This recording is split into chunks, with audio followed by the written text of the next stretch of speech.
Gaza പിടിച്ചടക്കാനല്ല ശ്രമിക്കുന്നതെന്നും ഹമാസിന്റെ പിടിയിൽ നിന്ന് ഗാസയെ മോചിപ്പിക്കുകയാണ് ലക്ഷ്യമെന്നും ഇസ്രായേൽ പ്രധാനമന്ത്രി. ഗാസയുടെ നിയന്ത്രണം ഏറ്റെടുക്കാനുള്ള ഇസ്രായേൽ സൈന്യത്തിന്റെ ശ്രമത്തിൽ വലിയ പ്രതിഷേധം ഉയർന്നതോടെയാണ് വിശദീകരണം.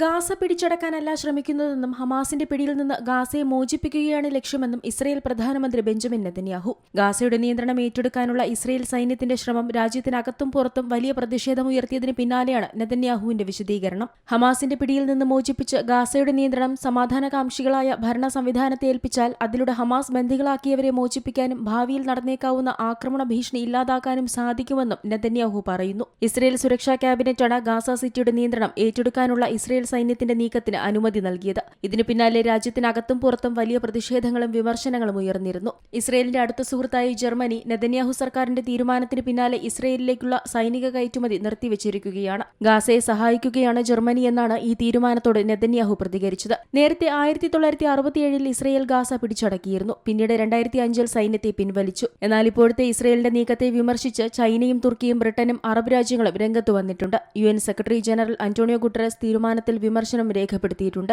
2023 ഒക്ടോബർ 7 ഹമാസ് ഇസ്രായേൽ അതിർത്തിക്കുള്ളിൽ കടന്ന് നടത്തിയ ആക്രമണത്തിൽ 251 പേരെയാണ് ബന്ദികളാക്കിയത്. ഇവരിൽ 49 പേരെ ഇനിയും വിട്ടയച്ചിട്ടില്ല. ഇതിൽപ്പെടുന്ന 27 പേർ കൊല്ലപ്പെട്ടെന്നാണ് ഇസ്രായേൽ സൈന്യം പറയുന്നത്. അതേസമയം ഗാസയുടെ നിയന്ത്രണം ഏറ്റെടുക്കാനും ഇവിടെ നിന്നും തദ്ദേശീയരായ പലസ്തീൻ ജനതയെ ഒഴിപ്പിക്കാനുമുള്ള നീക്കം പുതിയ യുദ്ധത്തിന് വഴിവെക്കുന്നതാണെന്ന് ഹമാസും പ്രതികരിച്ചിട്ടുണ്ട്. International desk Zee Malayalam news. ഏറ്റവും പുതിയ വാർത്തകളും വിശേഷങ്ങളും വിരൽത്തുമ്പിലറിയാൻ സീ മലയാളം ന്യൂസ് എല്ലാ ഡിജിറ്റൽ പ്ലാറ്റ്ഫോമുകളിലും ലഭ്യം.